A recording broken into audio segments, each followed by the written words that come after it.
சரவண பவ. உருவாய் அருவாய் உளதாய் இலதாய் மறுவாய் மலராய் மணியாய் ஒளியாய் கருவாய் உயிராய் கதியாய் விதியாய் குருவாய் வருவாய் அருள்வாய் குகனே. அன்பர்கள் அனைவருக்கும் வணக்கம். நான் ஆதித்ய சொர்ணலக்ஷ்மி பேசுகிறேன். இந்த பதிவு சிறப்பான பதிவு அப்படின்னு சொல்லலாம். கர்மக்காரகன் சனி பகவான் பயிற்சியாக போகிறாரு.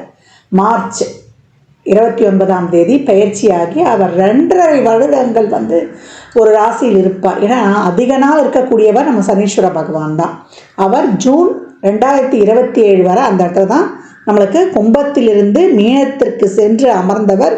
இந்த இடைப்பட்ட காலங்கள் அந்த இடத்துல தான் நம்மளுக்கு இருந்து பலாபலன்களை தரவிருக்கிறார். விதியை நிர்ணயிப்பவர், கர்மக்காரகன் அப்படின்னு அவரை நம்ம ரொம்ப சொல்கிறோம். அதை தாண்டி அவரை பார்க்கும்போது எல்லாருக்கும் ஒரு அச்சம். ஏன் இந்த அச்சம் அப்படின்னு பார்த்தோம்னா, இவரை பார்த்து நம்ம அச்சப்பட வேண்டியதே கிடையாது. நம்ம பார்த்து அச்சப்பட வேண்டியதெல்லாம் யாருன்னா சாயா கிரகங்கள்னு சொல்லக்கூடிய ராகு கேதுக்கள்.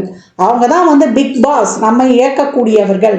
ஒவ்வொரு 1.5 வருடமும் நம்மளுக்கு எல்லாத்தையும் மற்ற 7 கிரகங்களும் கொடுக்காத அவங்க பிடிக்கி வாங்கி செஞ்சுட்டு போயிடுவாங்க. அதே போல் நம்ம என்ன தப்பு பண்ணுறோம், ஒவ்வொரு நொடியும் 24/7 நம்ம பிக் பாஸ் தான், விஜய் டிவி பிக் பாஸ் தான். ஓட முடியாது, ஒளிய முடியாது, எல்லா இடத்துலையும் கேமரா தான் நம்மளுக்கு. நம்ம நினச்சிக்குவோம்.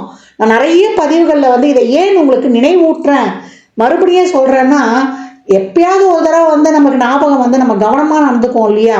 அதனால் ஏற்கனவே இருக்கிற கர்மாவால் தான் நம்ம பிறந்து இவ்வளோ கஷ்டப்படுறோம். இனி வரக்கூடிய காலங்களில் நம்ம எப்படி பக்குவமாக ஒரு இறை வழிபாட்டோடு, ஒரு இறை மார்க்கத்தோடு, ஒரு நேர்மறை சிந்தனைகளோடு நம்ம அன்புணர்வோடு, அதே போல் நன்றி உணர்வோடு நம்ம நடக்கும்போது நமக்கு எல்லாமே ப்ளஸ் ஆர் மைனஸ் எல்லாமே நம்ம சரிசமமாக பாவித்து பக்குவமாக கடந்துடுவோம். போதும், இந்த கர்மாவை இந்த ஜென்மத்தில் அனுபவித்தது போதும். இனி வரக்கூடிய அடுத்த பிறவிலையாவது நம்ம ஒரு நிம்மதியான வாழ்க்கை வாழணுன்றதுக்கு தான் இந்த இன்ட்ரோலே நான் உங்களுக்கு இவ்வளோ பெரிய விளக்கம் கொடுக்குறேன். அன்பர்கள் அனைவரும் இந்த சனீஸ்வர பகவான் பயிற்சியாகி 12 ராசிக்கும் சிறப்பான பலாபலன்களை தரவிருக்கிறார். ஏன்னா ஒரு 6 ராசி ரொம்ப அருமையாக இருக்கும். ஒரு 6 ராசி கொஞ்சம் கவனமாக நடந்துக்கணும். எப்படிலாம் நம்ம கவனமாக நடந்துக்கலாம், இதை எப்படி நம்ம டேக்கிள் பண்ணிட்டு போகிறது? ஏன்னா சனீஸ்வர பகவானை பொறுத்த வரைக்கும் அவரை மாதிரி நன்மையை தரக்கூடியவரும் இல்லை. அவரை மாதிரி ஒரு கொடுங்கோல் அப்படின்னு சொல்லுவோம் இல்லையா, ஒரு ஹிட்லரை பார்த்துருக்குறோம். நான் அதே போல் நம்ம மகாபாரதத்தில் நமக்கு 2 கேரக்டர் இருக்கு இல்லையா, ஒன்று தர்மர், ஒன்று துரியோதனன். அந்த மாதிரி 2 கேரக்டருமே அவர் பார்த்துருப்பார். அப்போ சனி கொடுத்தால் தடுப்பவர் எவர்? நல்லதும் அதுவே, கெட்டதும் அதுவே. அவர் எப்படி இருக்காரு? அவர் திரிகோணத்தில் வந்தாலும் சரி, கேந்திரத்தில் வந்தாலும் சரி, இல்லை மற்ற இடங்களில் வந்தாலும் சரி, 3 கேட்டகரி, 1, 5, 9, 1, 4, 7, 10, நமக்கு 3, 6, 8, 12 இந்த இடங்கள்லாம் வந்தால் நம்ம எப்படி இருக்கணும்? அப்போ 1, 5, 9 வந்தால் நம்மையும் யாருக்காக வாழ்கிறோமோ நம்ம குலத்தையுமே பாதிக்கும். கேந்திரத்தில் வரும்பொழுது நம்மளுடைய வாழ்வாதாரத்தையே பாதிக்கும். நம்ம யாரை ரொம்ப இது பண்ணுறோமோ அந்த உறவுகளை, அதே போல் நம்மளுக்கு பொருளாதார வகையில் நம்மளை ரொம்ப அன்றாட ஒரு வாழ்க்கையை லீட் பண்ணுறதுக்கு ரொம்ப ஸ்ட்ரகிள் பண்ணுவோம். அடுத்த மற்ற இடங்களில் இருக்கும்பொழுது நம்ம மற்றவங்களோட மிங்கிள் பண்ணி போகிறதையும் மற்றவர்களிடம் நம்மளுக்கு கிடைக்கக்கூடிய விஷயங்களையும் நம்மளுக்கு தடுக்கும். அப்படின்னு இப்படிலாம் நிறைய விஷயங்கள் இருக்குது. இதை தாண்டி இந்த சனீஸ்வர பகவான் வெறும் இதை மட்டும் நம்ம அப்படியே பிளைண்டாக பார்க்கக்கூடாது. அவர் யாரோட தொடர்பில் இருக்கிறாரு, அவர் எப்படி இருக்கிறாரு, அதை வைத்துத்தான் மற்ற பலன்களை, நம்ம பிறப்பு ஜாதகம் தான் நமக்கு முழுமையான துல்லியமான பலன்களை கொடுக்கும். அப்போ இப்போ பிளேஸ் ஆகக்கூடிய கும்பத்திலிருந்து அவருடைய மூல திரிகோணம் பலம் பெற்ற வீட்டிலிருந்து கால சக்கரத்தின் 11லேருந்து 12க்கு போகக்கூடிய சனி உலகளாவிய அளவில் மிகப்பெரிய மாற்றங்களை ஏற்படுத்துவார். அதை இயற்கை சீற்றங்கள்லேருந்து, உலக பேரழிவுகள்லேருந்து, அதே போல் நாடுகளுக்கு ஏற்படக்கூடிய பிரச்சனைகளில் இருந்து, நம்முடைய சாதாரண மனிதனின் வாழ்வாதாரத்திலிருந்து, அரசியலிருந்து, அதே போல் நம்ம சமூகத்தில் ஏற்படக்கூடிய அனைத்து விதமான மாற்றங்களுக்கும் காரணகர்த்தா அவரே தான். அதை பற்றி நம்ம பதிவுகளில் தெளிவாக காணலாம்.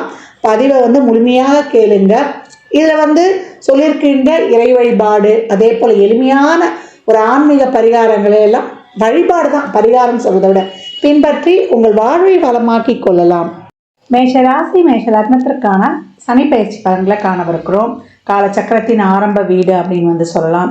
இதில் இருக்கக்கூடிய நட்சத்திரங்கள் நீங்கள் பார்த்தீங்கன்னா அஸ்வினி, பரணி, கார்த்திகை, இந்த 3 கேட்டகரியில் நட்சத்திரங்கள் இருக்குது.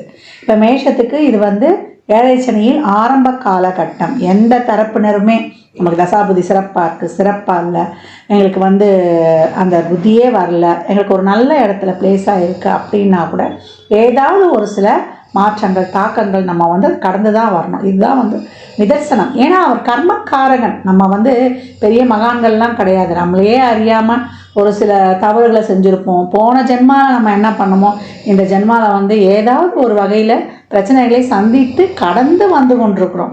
அதாவது ஒரு காட்டில் எப்படி ஒரு புலி, சிங்கம், கரடி இதெல்லாம் இருக்கும்பொழுது அங்கேயே மான், அதே போல் குதிரை, அது அடித்து தின்னக்கூடிய விலங்குகளும் வாழுதோ, ஒரே காட்டில் தான் இவங்க எல்லாருமே வாழ்கிறாங்க. ஏன்னா ஒவ்வொருத்தருடைய வாழ்வாதாரம் ஒன்று தாக்கி சாப்பிட்றதுல இருக்குது அப்படிங்கிற அந்த மாதிரி தான் நம்மளுடைய வாழ்நாள்லையும் யாருக்கும் வந்து ஒரு பீஸ்ஃபுல் லைஃப்ன்றதே ரொம்ப வந்து அரிது தான்.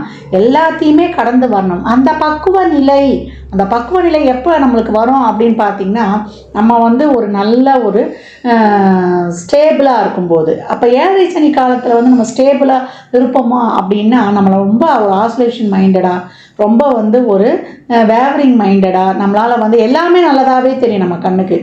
நல்லது கெட்டது எது பகுத்தறிவு பார்க்கறதுல இங்கே வந்து இன்பேலன்ஸ்டாக இருக்கும்.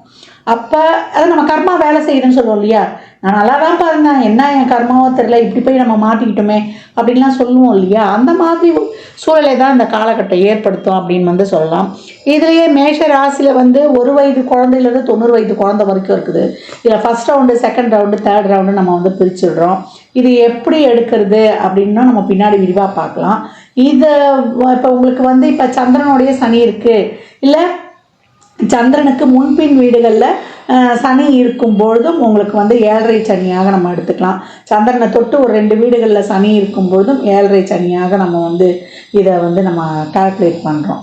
சந்திரனோடவோ சந்திரனுக்கு முன்பின் வீடுகளில் இருக்கும்போது நம்ம ஏழரை சனி காலகட்டத்தில் பிறந்திருப்போம். அப்போ வந்து நம்மளுக்கு ஒரு 27 வயதுக்குள்ளேயே ஒரு சிலருக்கு 2வது ரவுண்டு ஆரம்பிக்கும். அப்படிலாம் பிறக்கல, நாங்கள் தள்ளி தான் பிறந்திருக்கிறவங்களுக்கு 27 வயதுக்குள்ளே முதல் ரவுண்டாக இருக்கும். இப்போ நம்மளுக்கு ஒரு 45 வயதுக்குள்ளே, மேக்ஸிமம் ஒரு 55 வயதுக்குள்ளே இருக்கிறவங்களுக்கு செகண்ட் ரவுண்டாக இருக்கும். 55 வயதை கடந்தவர்களாக இருந்தால் தேர்ட் ரவுண்டு. அதுக்கு மேலே ஒரு 70 வயது கடந்த மாதிரி ஃபோர்த் ரவுண்டு கூட இருக்கும் அப்படின்னா. இது வந்து விரய சனி, பொங்கு சனி, நம்மளுக்கு வந்து தங்கு சனின்னுவாங்க, மாரக சனின்னுவாங்க, எப்படி வேண்டுமானாலும் இதை அழைப்பாங்க. இப்போ என்ன பண்ணணும், மேஷ ராசி லக்னக்கார அன்பர்கள் ஏழரை சனி வந்துருச்சு அப்படியே நம்ம பயந்து உட்காந்துட முடியுமா?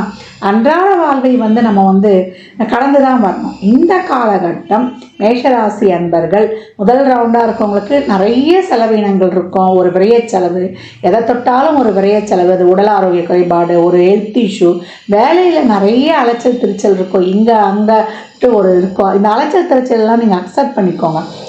12 சனி அமர்ந்திருக்கிறார். உங்களை பொறுத்த வரைக்கும் தொழில் ஸ்தானாதிபதி, 11ஆம் அதிபதி. அப்போ இங்கே வந்து உங்களுடைய எனர்ஜி வந்து விரயமாக போகுதா, உங்களுடைய டைம் விரயமாக போகுதா, உங்களுடைய பணம் விரயமாக போகுதா அப்படின்னு வந்து நம்ம பார்க்கலாம். ஏன்னா வந்து இந்த காலகட்டம் அலைச்சல் திருச்சலோடு ஒரு வேலையை மேற்கொள்ளணும். வேலையில் வந்து ஒரு டைம் வந்து நம்ம வந்து எதிர்பார்க்கவே முடியாது. அந்த டைமை கடந்து நம்ம வந்து உழைக்க வேண்டியது இருக்கும். நீங்கள் அந்த மாதிரி வேலைக்காக நீங்கள் கூடுதலாக உழைக்க போடும்பொழுது, ஒரு அலைச்சல் திருச்சலோடு இருக்கும்போது உடல் விரயம் நீங்கள் ஏற்படுத்தணும். நம்முடைய உழைப்பு இங்கே அதிகமாகும்பொழுது நம்மளுடைய ஒரு உடல் சுகவீனம், ஒரு பொருளாதார விரயம் இதெல்லாம் மட்டுப்படும். ஏன்னா அவர் பார்க்கக்கூடிய இடங்கள் 2, 6, 9. அப்போ 2 என்ற தனம், குடும்ப, வாக்குஸ்தானம், அந்த பொருளாதார விரயம், கையிருப்பு குறையிறதுலேருந்து, அதே போல் நம்மளுக்கு வந்து ஒரு தொழில் 6ஆம் இடம் சொல்லக்கூடிய நம்மளுடைய டெய்லியும் அன்றாடம் வருமானம், அதே போல் ஒரு சர்வீஸு, ஒரு நோய், கடன், எதிரி, இந்த விஷயங்களில் இதெல்லாம் வந்து நம்மளுக்கு வந்து ஒரு அனுகூலமான நிலையை வந்து எதிர்பார்த்து கடந்து வந்துடலாம் அப்படின்னு வந்து சொல்லியாச்சு. வேலையில் எந்த ஒரு நம்ம வந்து ஒரு டைம் ஃபிக்ஸ் பண்ணாமல் அந்த வேலைக்காக நம்மளை ரொம்ப சமர்ப்பிக்கிறது. நம்ம தொழிலில் வெற்றி பெறணும்னு நான் ஏற்கனவே சொல்லியிருப்பேன். ஒரு 2 விஷயங்களை ஃபாலோ பண்ணணும்னு சொல்லிட்டு, ஒன்று கிடைச்ச தொழிலை நேசிக்கணும், இல்லை நமக்கு பிடிச்ச தொழிலுக்கு போகணும். பிடிச்ச தொழில் இப்போ எல்லாருக்கும் கிடைக்குதா? படிக்கிறோம், சம்மந்தமே இல்லாத ஒரு வேலைக்கு போகிறோம்.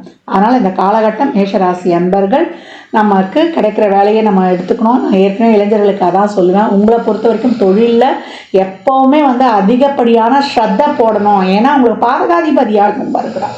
இந்த காலகட்டம் தொழிலில், உடன் பணிப்புரிவுகளில், மேரேஜ் அதிகாரி இவங்ககிட்டலாம் ரொம்ப கவனமாக இருக்கணும். மார்ச் ஏப்ரல் மே வரைக்குமே உங்களுக்கு சுக்கிரனும் கொஞ்சம் உச்சமாகி அவர் கொஞ்சம் ஃபேவரபுளாக பண்ணிவிடுவார். அப்போ என்ன பண்ணால் கஷ்டம் இருந்தாலும் நம்ம அதை உழைக்கக்கூடிய ஒரு இதுவும் நமக்கு கொடுத்துருவார் அப்படின்னு சொல்லலாம். மாணவர்கள் படிப்பில் ரொம்ப கவனமாக இருக்கணும். படிப்பை விட்டு வேறு எந்த சிந்தனையும் போகக்கூடாது. ஒரு ஹாஸ்டலில் தங்கி படிக்கிறது, வெளியூரில் தங்கி படிக்கிறது, படிப்புக்காக ரொம்ப எஃபர்ட் போடுறது, அதற்கான நிறைய முயற்சிகளை எடுக்கிறது. ஒரு தடவையில் முடியாது, 2-3 தடவை அந்த செயல்களை செய்கிற மாதிரி இருக்கும். உங்களுடைய பெரியவங்களை கொஞ்சம் ஆலோசனை கேட்டு நீங்கள் அதெல்லாம் ஃபாலோ பண்ணிக்கலாம். அதே போல் இல்லத்தரசிகளுக்கு இந்த காலகட்டம் நிறைய ஒரு பணிச்சுமை, மனச்சுமை இதெல்லாம் இருக்கும். இதெல்லாம் ஓவர் கம் பண்ணி வந்துடலாம். ஏன்னா அதுக்கப்புறம் உங்களுக்கு குருவுடைய பெயர்ச்சியும் வந்துடும் அப்படின்னு சொல்லலாம். இந்த காலகட்டம் உங்களை பொறுத்த வரைக்கும் இது ஒரு 2வது ரவுண்டாக இருக்குது அப்படின்றவங்களுக்குலாம் நல்ல ஒரு சுப விரயங்களாக இருக்கும். ஒரு வீடு கட்டுவோம், ஒரு லோனில் ஒரு வண்டி வாங்குவோம், அப்படி இல்லை ஏதாவது ஒரு முதலீடுகளை செய்வோம், ஒரு தேவைக்கான ஒரு ட்ரஸ்ட் ஈடுபாடு, 4 பேருக்கு நல்ல விஷயங்களை செய்வது, இந்த மாதிரி உங்களை பில்டப் பண்ணிக்கோங்க. அதே போல் ஒரு 3வது ரவுண்டாக இருக்குதுன்னா யார்கிட்டையும் எதிர்பார்ப்பையும் வச்சுக்காதீங்க. உங்களுடைய வேலை நீங்கள் ஒன்றுன்னு இருங்க. அடுத்தவங்ககிட்ட எதிர்பார்த்து வாழணும்னு நினைக்காதீங்க. இந்த காலகட்டம் அடுத்தவருடைய உதவி கிடைக்காது. உங்களுடைய திறமையும் உங்ககிட்ட இருக்கிற பொருளும் உங்ககிட்ட நீங்கள் இது வரைக்கும் கடந்து வந்தீங்க இல்லையா அனுபவம், அதை வைத்து நீங்கள் பக்குவமாக கடந்துடணும். உடல் ஆரோக்கியத்திலையும் அடுத்தவங்ககிட்ட எந்த எதிர்பார்ப்பும் வைத்து கொள்ளாத போது இந்த 7 சனி உங்களை என்னமே செய்யாது அப்படின்னு சொல்லலாம்.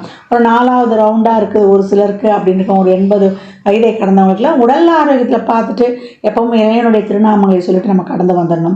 குடும்பத்தில் ரொம்ப கவனம் இருக்கணும். ஒவ்வொரு வருவாயை, ஒவ்வொரு பைசாவை நம்ம வாங்கினா கூட இறைவனுக்கு நன்றி சொல்லணும். நம்ம எவ்வளோக்கு எவ்வளோ உழைப்பு போடுறோமோ முதலீடு இந்த காலகட்டத்தில் போடுறதை தவிர்க்கணும். ஒரு வெளியூர் வேலை வாய்ப்பு, நான் பணம் செலவு பண்ணி போகிறேன், இல்லை ஒரு முதலீடு பண்ணுறதுக்கும் உங்கள் சுய ஜாதகத்தை இந்த காலகட்டம் நம்ம ஆய்வு செய்து கொள்ளணும். நம்மளுக்கு எப்படி இருக்குன்னு கையிருப்பு பணம் குறைய போகுது. அப்போ நம்ம என்ன பண்ணோம், இந்த காலகட்டம் நம்ம ஒரு நல்ல விஷயங்களாக பண்ணிக்கிறதோ இல்லை போக போகிற பைசாவை நம்ம மனம் மோந்து 4 பேருக்கு ஒரு தர்ம காரியங்கள் பண்ணிடுறது, இதெல்லாம் ரொம்ப நம்ம சாதகமாக ஒரு அனுகூலமாக செய்து கொள்ளலாம். உடல் ஆரோக்கியத்திலையும் வண்டி வாகனங்களில் செல்லும்பொழுது கொஞ்சம் கூடுதல் கவனம் வேணும். இவர் பார்க்கக்கூடிய இடங்கள் அடுத்து நீங்கள் பார்த்தீங்கன்னா 6ஆம் இடத்தை பார்க்குறாரு. நான் ஏற்கனவே சொன்ன மாதிரி தான் தொழில், அன்றாட வேலை, உணவு பழக்க வழக்கம், உங்களை ஒரு டைம் பாக்ஸ்குள்ளே ஃபிக்ஸ் பண்ணிக்கிறது, ஒரு நியமனங்களை வகுத்து கொள்வது, உங்களை இந்தந்த டைமில் இந்த வேலை அப்படின்னு ஷெட்யூல் பண்ணிட்டாலே உங்களுக்கு ரொம்ப சிறப்பாகிடும். அதே போல் gratitude is attitude, living to giving, இதெல்லாம் உங்களுக்கு ரொம்ப இருக்கும், ரொம்ப இருக்கணும். அதெல்லாம் பண்ணிங்கன்னா நிறைய தான தர்மங்கள் பண்ணும்போது, ஒரு ட்ரஸ்ட்டு ஈடுபாடு இருக்கும்பொழுது, நன்றி உணர்வோடு இருக்கும்போது, ஏன்னா 12ல் வரக்கூடிய சனி மற்றவர்களோட ஒரு இணைந்து போகக்கூடியது, மற்றவர்களுடைய ஒரு ஒத்துழைப்பில் அந்த காலகட்டத்தை கிடைக்கிறது ரொம்ப அரிதாக இருக்கும். அதனால் எல்லாரையுமே ஒரு அனுசரித்து போகக்கூடிய பக்குவம் நம்மளுக்கு இந்த காலகட்டம் வேணும். எந்த இடங்களில் சனி வந்தாலுமே நம்மளுக்கு ஒரு பிரச்சனை இருக்குது, அப்படியே நம்ம ஒரு லக்ஸுரியாக கடந்துருவோம்னா கிடையாது. ஏன்னா விரைச்சியாக வருகிறார். அப்போ எல்லா விஷயங்களையுமே அப்போ பார்க்கக்கூடிய 10ஆம் பார்வை கர்ம பார்வையாக 9ஆம் இடத்தையும் பார்க்குறார். அப்போ தந்தை வழி உறவில், தந்தையின் உடல் ஆரோக்கியத்தில், அந்த உறவுகளை ஏதாவது நம்ம குடும்பத்தில் ஒரு கர்ம காரியங்களை நம்ம சந்திக்க நேரிடும். தந்தை கூட நிறைய வாக்குவாதம்லாம் வைத்து கொள்ளாதீங்க. அவர்கிட்ட ரொம்ப இன்னும் அவருடைய ஆரோக்கியத்தில், அவர்கிட்ட நடந்துக்கிறதுல நம்மளுக்கு ஒரு பொறுமை, சகிப்புத்தன்மை, பொறுப்புணர்வு இதெல்லாம் ரொம்ப இருக்கணும். பூர்வீக சொத்து பிரச்சனை இருந்தவங்களுக்குலாம் அவங்களுக்கு ஒரு பிரச்சனையாகவே ஒரு சொத்து இருக்கும். மேஷம் இல்லையா, இதற்கு ஒரு பிரச்சனைக்கான சொத்துலாம் இருக்கும். ஒரு சிலருக்கு தசாபதிலாம் சிறப்பாக இருக்கும்போது அதில் ஒரு வெளிவரக்கூடிய ஒரு ரிலீஃப் எல்லாம் கிடைக்குமே. இந்த காலகட்டம் மேஷம் எதற்குமே கவலைப்பட வேணாம். உங்களை டெய்லியும் ஒரு 1 ஹவர் ஒரு எக்ஸசைஸோ ஒரு ஆக்டிவிட்டியோ நீங்கள் உங்களை நல்லா ஒரு ஆக்டிவாக வச்சுக்கொள்ளும்போது இப்போத்திலேருந்தே ஆரம்பிச்சிருங்க. I can do it, Abdul கலாமுடைய வாசகங்கள் தான். ஐ ஆம் the best, I can do it, God is always with me, I am a winner, today is my day. இது உங்களுக்கான தாரக மந்திரம் அப்படின்னு சொல்லிடலாம். அதே போல் எப்போ நீங்கள் அபிராமி அந்தாதி பாடலை படித்து வருவது, 40வது பாடலையும் 75வது பாடலையும், அதே போல் நமக்கு 59வது பாடலையும் நீங்கள் படித்து கொண்டு வரும்போது உங்களுக்கு ரொம்ப சிறப்பாகவே இருக்கும். அந்த பாடலை ஓட விட்டு டெய்லியும் நீங்கள் கேட்டுருங்க. எப்பேற்பட்ட நம்மளுடைய விதியையும் இந்த காலகட்டங்களில் நம்ம வரலாம்.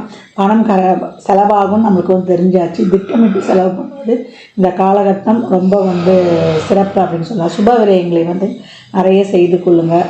தொழிலில் முதலீடு செய்வதில், யூக வணிகங்களில் இதெல்லாம் வந்து யாருன்னா ஒரு கவர்ச்சிகரமாக பேசி ஒரு இதெல்லாம் வந்து எங்களுக்கு போடுங்க அப்படின்ட்டு போய் பண்ணிவிடுவோம் இல்லையா. அந்த ஒரு பேங்க்கில் ஒரே மாதிரி நம்ம வந்து ஒரு சில கவர்ச்சிகரமாக அந்த பேசி இந்த இன்ட்ரெஸ்ட்லாம் கொடுக்குறோன்னு சொல்லிட்டு நம்ம அந்த சிட்ஸ்லாம் போய் சேர்ந்தோம். சிட் ஃபண்ட் நிதி நிறுவன மோசடியில் நம்ம மாட்டிடக்கூடாது. அதுதான் அங்கே வந்து நான் உங்களுக்கு ஆணித்தரமாக வலியுறுத்துகிறேன். மற்றபடி மேஷம் உங்களுக்கு குரு பயிற்சி ஆன உடனே உங்களுடைய 7, 9, 11 இதையெல்லாம் பார்த்து உங்களுக்கு வந்து ரொம்ப சிறப்பாகவும் ஆக்டிவேட் பண்ணுவார். தொழில் நல்ல ஒரு சிறப்பான தொழில், அதற்காக ஒரு அயராத உழைப்பு. இந்த காலகட்டம் ஒவ்வொரு விஷயத்திலையும் அது 27 வயதுக்குள்ளே இருந்தாலும், இல்லை ஒரு 55 வயதுக்குள்ளே இருந்தாலும், இல்லை ஒரு நம்ம வந்து ஒரு 75 வயது, அதுக்கப்புறம் ஒரு 80 வயதுக்கு மேலே இருக்கிறவங்க அனைவருமே இந்த காலகட்டம் வந்து ரொம்ப கவனமாக இருக்கணும். மேஷ ராசியில் உள்ள அஸ்வினி நட்சத்திரக்காரர்கள் ரொம்ப கோபத்தை வந்து கண்ட்ரோல் பண்ணிக்கணும். அந்த காலகட்டங்களில் வேலை செய்கிற இடங்களில் மேலதிகாரி உடன் பணிபுரிபவர்கள் ஏற்கனவே நம்பிக்கைக்குரிய ஆட்கள் உங்களுக்கு கிடைப்பது அரிது. அதனால் இந்த காலகட்டம் ரொம்ப கவனமாக இருக்கணும் எல்லா விஷயத்துலையும். அதே போல் பரணி நட்சத்திரக்காரர்கள் பார்த்திங்கன்னா நிறைய டிப்ரெஷன் அதிகமாக இருக்கும். அந்த டிப்ரெஷன்லேருந்து வெளியில் வர்றதுக்கு, அதாவது நம்ப வேண்டியவங்களை நம்ப மாட்டீங்க, நம்ப வேண்டாதவங்களை நம்புவீங்க. அதனால் அப்படியே வந்து ஒரு நியூட்ரலாக வந்துடுங்க. யார் மேலேயும் ரொம்ப உறவுகள் மேலே ரொம்ப எதிர்பார்ப்பு வைக்காதீங்க. இவங்க வந்து நல்லவங்க, இவங்க கெட்டவங்கன்னு ஒரு பிளைண்டாக நம்பிடாதீங்க. ஒவ்வொரு சூழல் ஒருத்தவங்க நல்லவங்களாம் கெட்டவங்களாக ஆக்குறது, நம்ம சூழல் அவங்க வந்து நம்மக்கிட்ட வந்து நடந்து கொள்வது அப்படின்னு ரொம்ப பக்குவமாக போயிடுங்க. எதிர்பார்ப்புகளை நிறைய வைத்து கொள்ளாதீங்க. அதே போல் கார்த்திகை நட்சத்திரத்தில் இருக்கக்கூடியவர்கள் வந்து ரொம்ப திருமண வாழ்க்கையெல்லாம் ரொம்ப கவனமாக இருங்க. இல்லை ஒரு திருமணமே நடக்குதுன்னாலும் நிறைய ஃபேமிலியில் வந்து விட்டு கொடுத்து போயிடுங்க. கூட பிறந்த சகோதரர்கள்கிட்டேருந்து இந்த காலகட்டம் தொழில், திருமணத்திலேருந்து, அதே போல் உடல் ஆரோக்கியத்திலேருந்து, பணப்பிரச்சனையிலேருந்து, ஒரு இடம் மாற்றத்திலேருந்து எல்லா விஷயங்களிலும் நிறைய அப்ஸ் அண்ட் டவுன்ஸ் வந்து சந்திப்பீங்க. அதனால் ரொம்ப கவனமாக, ரொம்ப வந்து ஒரு நிதானம், பொறுமை, சகிப்புத்தன்மை, பொறுப்புணர்வு, அதே போல் அயராத உழைப்பு, தெய்வ நம்பிக்கை, ஒரு டிவைன் எனர்ஜி எப்பயும் உங்களோட இருக்கணும். அந்த மாதிரி பார்த்து கொள்ளும்போது 7.5 சனி ஒரு பெரிய விஷயமே ஒரு இதுவே கிடையாது. உங்களுக்கு அவர் 10-11 கூடியவர், நல்ல சிறப்பான தொழில் மாற்றங்கள், முன்னேற்றங்கள், ஏற்றங்கள் இதையெல்லாம் கொடுத்துருவார். நீங்கள் உழைக்க தயாராக இருக்கும் பொழுது முதலீடு, பொருளாதாரத்தை வந்து நம்ம போடுறது தொழிலில், அதே போல் வெளியில் கொடுக்கறது, கையை விட்டு பணம் போகிறது, இதிலெல்லாம் கொஞ்சம் கவனம் இருக்கணும். வாக்கில், கமிட்மெண்ட்ஸில், அதே போல் இப்போது குடும்ப உறுப்பினர்களின் தேவைகளை, நம்ம கடமைகளை நம்ம சரிவர செய்யும்பொழுது நம்ம சனீஸ்வர பகவான் கொடுத்தால் தடுப்பவர் எவர்னு சொல்லுவாங்க. அது நல்லதும் சரி, கெட்டதும் சரி. நம்மளுக்கு என்ன மாதிரியான தசாபுதிகள் நடக்குது அதை வைத்து தான் இதில் இருக்கக்கூடிய பலன்கள். இதெல்லாம் ஒரு 30% வந்து நம்மளுக்கு ஆப்டாக வரும். மற்றபடி அவங்களுடைய தசாபுதிகள் தான் அவங்களுக்கு. அதனால் அஷ்டம 7.5 சனி வந்துருச்சு அப்படின்ட்டு நம்ம அவனை அஞ்ச வேண்டியதே கிடையாது. மேஷம் இந்த காலகட்டம் சனிக்கிழமை தோறும் மதியம் 1 to 2 நம்ம ஒரு அன்னதானம் பண்ணுறது, இல்லை உங்கள் பிறந்த ஜென்ம நட்சத்திர நாளில், அப்படி இல்லை இதில் இருக்கக்கூடிய அஸ்வினி நட்சத்திரம் ஒவ்வொரு மாத பிறப்புலையும் அன்னதானம் பண்ணணும். அன்னதானம் எவ்வளோக்கு எவ்வளோ பண்ணுறீங்களோ உங்களுக்கு ரொம்ப சிறப்பாக இருக்கும் உங்களுடைய வாழ்நாள். அதை எலுமிச்சங்காய் ஊறுகாவோட ஒரு வாட்டர் பாட்டில் தண்ணியோட 11 ரூபா 21 ரூபா சில்லறை பணம் வைத்து தரும்பொழுது மேஷம் என்றைக்குமே வந்து ஒரு சிறப்பான முன்னேற்றத்தின் பாதையில், அது 7.5 சனியாக இருந்தாலும் கூட. ஏன்னா நம்மளுக்கு இதையே கேட்டகரி பிரிச்சிருக்கோம். எதுலேயுமே நம்ம ஒரு அப்ஸ் அண்ட் டவுன்ஸ் சந்திக்க போகிறோம். அதை எப்படி இறைவனை வந்து நம்ம கெட்டியாக அந்த காலகட்டம் பிடிச்சிக்கணும். பிடிக்கும்பொழுது எந்த சூழலிலும் அவர் நம்மளோடய நம்ம கையை பிடிச்சிட்டு வருவார். ஒரு இருட்டில் போகிறோம் அப்படின்னும் போது நம்ம கையை பிடிச்சிட்டு யாருன்னா வந்தாங்கன்னா நமக்கு ஒரு தைரியமாக போவோம்ல. அது மாதிரி தான் இறைவனுடைய பிரார்த்தனை வழிபாடு, டெய்லி நித்திய வழிபாடு வச்சுக்கோங்க. உங்களுக்கு வந்து ரொம்ப ஒரு சிறப்பான பாதையை உங்களுக்கு காட்டும். இந்த பலன்கள்லாம் கோள்களின் கோச்சார நகர்வை வைத்து சொல்லப்பட்டிருக்கு. உங்கள் சுய ஜாதகத்தில் இப்போ என்ன தசாபுதி நடக்குது, அது எதற்காக உங்களுக்கு ஊக்கப்படுத்துது, அது திருமணம், குழந்தை பாக்கியத்திற்கா, இல்லை பொருளாதார முன்னேற்றத்திற்கா என்பதுதான் உங்கள் சுய ஜாதகத்தை ஆய்வு செய்வதன் மூலம் மட்டுமே நாம் தெளிவாக அறிந்து கொள்ள முடியும். நிறைய ட்ரஸ்ட் ஈடுபடும். அதையே உங்களுக்கு திருப்பி திருப்பி சொல்கிறேன்னா, இந்த காலகட்டம் வந்து நம்ம டக்குன்னு எடுத்த உடனே எல்லாத்தையுமே ஒரு பிளைண்டாக நம்புறதோ, ஒரு அவசரப்படுறதோ, ஒரு முன்கோவம் வச்சுக்கிறதோ இதில் மட்டும் தவிர்த்துச்சுன்னா மேஷம் என்றைக்குமே ஒரு சிறப்பான மேன்மையோடு எல்லா சூழல்லையும் கடந்து வந்துடும் அப்படின்னு வந்து தைரியமாக சொல்லலாம். மேஷ ராசி லக்னக்கார அன்பர்களுக்கு என் மனமார்ந்த வாழ்த்துக்கள் தெரிவித்துக்கிறேன். வாய்ப்பு இருப்பவர்கள் திருக்கொல்லிக்காடு, திருநள்ளாறு, குச்சானூர் இப்படின்னு சனீஸ்வர தலங்களுக்கு வாய்ப்பு இருக்கும்போது சென்று வாங்க. அதே போல் நிறைய சிவ வழிபாடு வைத்துக் கொள்ளுங்கள். சிவ வழிபாடு வைத்துக் கொள்ளும்பொழுது ரொம்ப சிறப்பான பலன்களை தாராளமாக பெற்றுக்கொள்ளலாம். 12 ராசியினருக்கும் இந்த சனி பெயர்ச்சி பலன்கள் வந்து சொல்லியிருக்குது. இந்த சனி பெயர்ச்சி பலன்களை எப்படி எடுத்துக்கணும்னா, இப்போ உங்களுக்கு சனி தசாவோ சனி புத்தியோ நடக்குது, இல்லை சனி எந்த ஸ்தானங்களில் உட்காந்துருக்காரு, பெரும்பாலும் 10, 11 அப்படி உட்காந்துருக்காரு, இல்லை 3, 6 ஸ்தானங்களில் உட்காந்துருக்காரு, உங்கள் லக்னம் ராசிக்கு ஒரு சிறப்பான இடத்துல அமர்ந்திருக்காரு அப்படின்னும் போது நீங்கள் வந்து கொஞ்சம் வந்து பாசிட்டிவாகவே எடுத்துக்கலாம். சனியோட வந்து ஒரு சுக்கிரனோ ஒரு புதனோ ஒரு குருவோ இருந்தால் உங்களுக்கு அதிக அளவு சாதகமற்ற பலன்கள் நடக்காது. ஒரு ராகு, கேது, சூரியன், செவ்வாய் இவங்க இருந்தாங்கன்னா அவங்க கொஞ்சம் கவனமாக இருக்கணும். இதே ஒரு சனி தசா, ராகு புத்தி, கேது புத்தி, சூரிய புத்தி, சந்திர புத்தி இதெல்லாம் நடக்குது அப்படின்னும் பொழுது பகைகளோடு இருந்து அவர் தசை நடத்துகிறாரு, அவர் இருக்கக்கூடிய ஸ்தானங்களும் சிறப்பு இல்லைன்னா நீங்கள் வந்து ரொம்ப கவனமாக இருக்கணும் அப்படின்னு வந்து எடுத்துக்கலாம். இதே ஒரு சுக்கிர தசா, குரு தசா, ஒரு புதன் தசா நடக்குதுன்னா நீங்கள் கொஞ்சம் வந்து கடந்து வந்துடலாம் அப்படின்னு வந்து சொல்லலாம். எல்லா சூழலில் இருக்கிறவங்களும் இந்த காலகட்டம் வந்து ஒரு பிரச்சனையை சந்தித்து தான் நம்ம வந்து ஒரு நன்மையும் எதிர்பார்ப்போம். ஒரு லெசன் எடுத்துருவார். ஒரு சனி பகவான் வராருனாலே அந்த பாவத்தை நம்மளை சரி பண்ணி கொடுக்கணும்.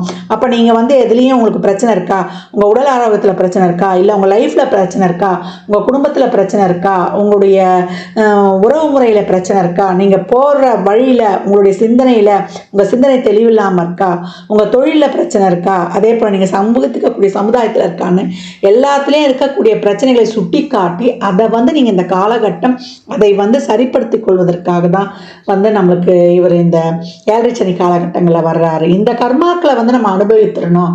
இதை வந்து நம்ம அனுபவிக்கணும்னு வச்சுக்கோங்களேன், நான் ஏற்கனவே பதிவுகளை சொன்ன மாதிரி நம்ம அடுத்த ஜென்ரேஷனுக்கு வந்து நம்ம கடத்திடுவோம். இப்போ வரக்கூடிய இந்த 7 சனியில் நம்ம ஏன் கண்டு நடுங்குறோம், நம்ம என்னென்ன தப்பு பண்ணுறோம், ஒவ்வொரு வினாடியும் ஒவ்வொரு நொடியும் இந்த ஜென்மத்தில் பண்ணுறது அடுத்த ஜென்மத்தில் 2, 6, 10 வந்துடும். நம்ம போன ஜென்மத்தில் செய்தது தான் இந்த காலகட்டத்தில் 4, 8, 12 ஸ்தானங்களில் இருந்து நம்மளுக்கு வந்து பலன்களை கொடுக்க போகுது. அதனால் 7 சனி வந்துருச்சுன்னு யாரும் கவலைப்படவே வேண்டாம். அந்த மாதிரி சனி புத்தி தசா நடப்பவர்கள் மட்டுமே கொஞ்சம் அதிகப்படியாக கவனமாக இருக்கணுன்றதையும் சொன்ன பதிவுகளில் இருந்து தெரிந்து கொள்ளுங்க.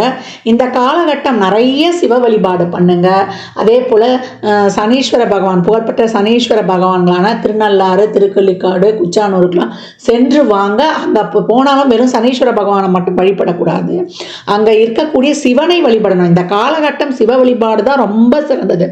ஆரோக்கிய குறைபாடு இருக்கா, சிவனுக்கு பிரதோஷத்துலேயோ இல்லை அமாவாசையிலேயோ இல்லை அஷ்டமி நாட்களில் பைரவருக்கோ நீங்கள் வந்து விபூதி அபிஷேகம் வாங்கி கொடுப்பது, செல்வ செழிப்புக்கு சந்தனத்தை வாங்கி கொடுப்பது, தோஷங்கள் இருக்குது போகணும் அப்படின்னா பால் வாங்கி கொடுப்பது, அதே போல் நிறைய வந்து உங்களுக்கு அருகம்புல் வாங்கி விநாயகரை வழிபடுவது. விநாயகர் வழிபாடு தொடர்ந்து பண்ணணும். ஏன்னா சித்தி புத்தி, அதாவது சிந்தனையையும் கொடுத்து புத்தியையும் கொடுத்து வெற்றியையும் கொடுத்துருவார். சிந்தனை தெளிவை கொடுத்து நல்ல அறிவை கொடுத்து வெற்றியையும் வந்து அவர் வந்து கொடுத்துருவார் அப்படின்னு வந்து சொல்லலாம். இந்த சனி பயிற்சியில் அடித்தட்டு மக்கள் துப்புரவு பணியாளர்கள், அவங்க தூய்மை பணியாளர்கள், அந்த தூய்மை பணி செய்பவர்களுக்கு உங்களால் இயன்ற அன்னதானங்களை நிறைய செய்யுங்க. மாற்றுத்திறனாளிகளுக்கு நம்மளுக்கு அவங்களுடைய வாழ்வாதாரத்திற்கு நீங்கள் உதவும் பொழுது, அன்னதானம் செய்யும் பொழுது நீங்கள் ஒரு ஃபுல் மீல்ஸும் வாங்கி கொடுக்கலாம். இல்லை சித்திரான்னங்கள் சொல்லக்கூடிய நம்ம வந்து தயிர் சாதம், புளி சாதம் இந்த மாதிரி அன்னதானம் பண்ணும்போது எலுமிச்சங்காய் ஊறுகாவோட கொடுக்கணும். அப்புறம் ஒரு வாட்டர் பாட்டில் தண்ணி மேலே வந்து ஒரு சில்லறை பணம் ஒரு 21 ரூபா 51 ரூபா வைத்து ஒருவருக்காவது முழுமையாக கொடுங்க. ஒரு பெட்ஷீட்டு, செருப்பு, கொடை அப்படின்னு வைத்து கொடுக்கும் பொழுது சனிக்கிழமை சனி ஓரையிலையோ இல்லை நீங்கள் பிறந்த கிழமைகளிலேயோ இல்லை ஒவ்வொரு மாத பிறப்புகள்லையோ நீங்கள் வந்து கொடுத்து கொண்டு வரும்பொழுது இந்த காலகட்டம் மிக சிறப்பான பலன்களை வந்து நீங்கள் கண்கூடாக காணலாம். அதனால் அதே போல் நவகிரகத்தில் இருக்கக்கூடிய சனீஸ்வர பகவானை வந்து இந்த வெறும் நல்லெண்ணெய் தீபம் போட்டால் போதும், அது ஒரு 9 முறை வளம் வந்தால் போதும். இந்த ஆன்டி கிளாக் வைஸாக வளம் வர்றதெல்லாம் தயவு செய்து பண்ணவே பண்ணாதீங்க. இந்த கோச்சாரத்தில் சனி பயிற்சியால் நடக்கக்கூடிய பலன்களை சொல்லியிருக்கிறோம். இன்னும் துல்லியமான பலன்களில் இந்த தசாபுத்தி உங்களுக்கு, இந்த சனி பயிற்சி உங்களுக்கு பொருளாதாரத்துக்காக சப்போர்ட் பண்ண போதா, இல்லை உறவுகளுக்காக சப்போர்ட் பண்ண போதா என்பதெல்லாம் உங்கள் சுய ஜாதகத்தை அறிந்து கொள்ளும் போது மட்டுமே நாம் தெள்ள தெளிவாக அறிந்து கொள்ள முடியும். அதனால் 7.5 சனி வந்துருச்சு நம்மளுக்கு, அதில் விரைய சனி வந்துருச்சு, பாத சனி வந்துருச்சு, கண்ட சனி வந்துருச்சு, அர்த்தாஷ்டம சனி வந்துருச்சு, அஷ்டம சனி வந்துருச்சு அப்படின்னு பயப்பட வேண்டாம். சனி எந்த இடத்தில் இருந்தாலுமே அவரை சாதகமாக்கி கொள்ள இறைவனை வழிபடும் பொழுது மிக சிறப்பான பலன்களை நம்ம அனைவருமே பெற்றுக்கொள்ளலாம். பெரிய நெருப்பு யாருன்னு கேட்டிங்கன்னா சிவபெருமான். அவருடைய நெற்றிக்கண்ணிலிருந்து தோன்றிய அந்த நம்முடைய சின்ன நெருப்பான நம்முடைய முருகப்பெருமானையும் வழிபடும் பொழுது மிக சிறப்பான பலன்களை காணலாம். எவ்வளோக்கு எவ்வளோ கோயிலில் நீங்கள் எலுமிச்சம்பழத்தை, ஒரு குங்குமம், ஒரு மஞ்சள் பேக்கெட்டோட தானமாக கொடுக்குறீங்களோ அதை அவ்வளோக்கு அவ்வளோ உங்களுடைய வாழ்க்கையில் மிகப்பெரிய வெற்றிகளை காணலாம். எலுமிச்சம்பழத்தை மாலையெல்லாம் கோர்த்து போட்டுறாதீங்க. எலுமிச்சம்பழத்தை மாலையெல்லாம் கோர்த்துட்டா அதுக்கு இப்போ இந்த பவரே போயிடும். அந்த மாதிரி போட்டு கொண்டு வாங்க. சாமிகிட்ட எலுமிச்சம்பழம் வச்சு உதிரியாக கொடுத்துருங்க. குலதெய்வ கோயிலில் போய் இந்த காலகட்டம் வழிபட்டு வருவது ரொம்ப சிறப்பு. மாதம் போய் வழிபட்டாலும் பரவாயில்ல. 33 எலுமிச்சம்பழத்தை ஒரு சிகப்பு துணியில் நல்லா மஞ்சள் தண்ணியில் கழுவிட்டு ஒரு சிகப்பு துணியில் தொட்டு ஒரு எலுமிச்சம்பழத்தை எடுத்து வைத்து மூட்டை கட்டி உங்களுக்கு என்ன கோரிக்கையோ அவர்கிட்ட கொடுத்துட்டு வந்துடுங்க. ஒரு மஞ்சத்தூள் குங்குமம் பாக்கெட்டோட கொடுத்து கொண்டு வரும்பொழுது உங்கள் வாழ்க்கையில் மிகப்பெரிய வெற்றிகளை காணலாம். தனியாக நீங்கள் ஒரு 3 பழம் வச்சு வாங்கிட்டு ஒன்று உங்கள் கூடையே வைத்துக்கோங்க, ஒன்று ஜூஸ் போட்டு குடிச்சிருங்க, ஒன்று பூஜை அறையில் வைத்துக்கொள்ளுங்க. இதை வாய்ப்பு கிடைக்கும் போதெல்லாம் செய்து கொண்டே வரும்பொழுது அந்த எலுமிச்சம்பழம் பேக்கில் வைக்கிற எலுமிச்சம்பழம் காஞ்ச உடனே நீங்கள் இன்னொரு எலுமிச்சம்பழம் வச்சுக்கலாம். அது அழுகுது, ஒரு கருப்பாயிடுமானா உங்ககிட்ட இருக்கிற அத்தனை கண்டிஷ்டியும் போயிடுச்சுன்ட்டு நீங்கள் தைரியமாக இருக்கலாம். நேரம் கிடைப்பவர்கள் திருவண்ணாமலை கிரிவலம் செல்வது ரொம்ப சிறப்பு. பௌர்ணமிக்கு தான் போகணும் அந்த கூட்டத்தில்னு கிடையாது.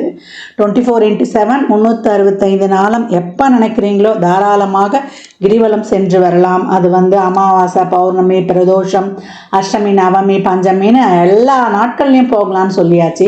சித்தர் ஜீவசமாதி வழிபாடு செய்வது, அங்கே போய் அமர்ந்து மெடிடேஷன், யோகா, தியானம், மெடிடேஷன் தியானம் பண்ணுவது. யோகா நம்ம உடம்புக்கும் நல்லா புத்துணர்ச்சியை கொடுத்துரும். தினமும் பண்ணும்பொழுது டே டு டே நம்ம உடம்பை ஆக்டிவாக வச்சுக்கிறது. நான் ஏற்கனவே சொன்ன மாதிரி தான் எக்ஸசைஸு, அதே போல் உணவு பழக்க வழக்கத்தில் இயற்கை உணவுகளை சாப்பிடுவது, நலன் தமயந்தி படம் பார்ப்பது, ஹரிச்சந்திரா படம் பார்ப்பது, இல்லை அந்த கதைகளை கேட்பது. ஏன்னா 7.5 சனியினால தான் அவங்களுக்கு அந்த கதையே நடந்தது. இதெல்லாம் பார்க்க இதுவுமே வாழ்க்கைக்கு ஒரு டெக்னிக் ஆகிடும். 1, 4, 7, 10 பிறப்பு ஜாதகத்தில் சனி இருக்குமா, இப்போ கோச்சாரத்தில் அப்படி வர்றவங்களுக்கும், ஜென்ம சனியாக இருக்கிறவங்களுக்கு, அர்த்தாஷ்டம சனியாக இருக்கிறவங்களுக்கு, கண்ட சனிகளாக இருக்கவங்களுக்கு, 10 சனி வரவர்களாக இருந்தாலும் இந்த கதைகளை படிப்பது. பொதுவாக எப்போவுமே இந்த சரித்திர கதைகளை, சனி தோஷம் இருக்குது, சனி தசா புத்தியோ நடக்குதுன்றவங்க கூட பார்க்கும்போது மிகப்பெரிய ரிலீஃப் கிடைக்கும். அதாவது மன அழுத்தம் நிறைய ஆகிடும், ஒரு பயம் பற்றிக்கொள்ளும். இதெல்லாம் நீங்குவதற்கு தான் இந்த செயல்பாடுகள்லாம். இதில் எல்லா விதமான செயல்பாடும் சொல்லியிருக்கிறேன். யார் யாரால் என்னென்ன முடியுமோ தாராளமாக பின்பற்றுங்க. வாரத்தில் ஒரு நாள் உங்கள் குழந்தை கிழமையில் எழுந்து நீங்கள் பிரம்ம முகூர்த்தத்தில் தீபம் போடுவீங்களோ, இல்லை 6 to 7 அந்த நாளில் வரக்கூடிய ஓரை, இப்போ ஞாயிற்றுக்கிழமைனா 6 to 7 சூரிய ஓரையாக வரும். அதே போல் 1 to 2 சூரிய ஓரையாக வரும்.